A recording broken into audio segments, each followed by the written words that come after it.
सर्वसामान्यांच्या हक्काचा आवाज जागर जनस्थान। नाशिकच्या इंद्रनगर परिसरात एका तरुणीची हत्या झाल्याची धक्कादायक माहिती समोर आली आहे। रात्री 10:30 दरम्यान इंद्रनगर येथील वनसंपदा सोसायटीत हा प्रकार घडलाय।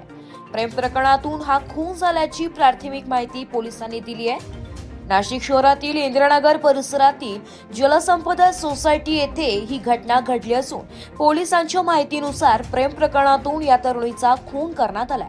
आरोपी आणि मृत तरुणी यांच्यात काही काळापासून वाद सुरू होता। याच वादातून आरोपीने हा टोकाचा निर्णय घेतल्याचा संशय व्यक्त केला जातोय। घटनेची माहिती मिळताच इंद्रनगर पोलीस घटनास्थळी दाखल झाले। पोलिसांनी पंचनामा करून मृतदेह शवविच्छेदनासाठी पाठवला आहे। सध्या पोलीस आरोपीचा शोध घेत आहेत। घटनास्थळावरील सीसीटीव्ही फुटेज तपासले जात आहे। या प्रकरणी इंद्रनगर पोलीस ठाण्यात गुन्हा दाखल करण्याची प्रक्रिया सुरू आहे। जागर जनस्थानसाठी संदीप नवसे, नाशिक।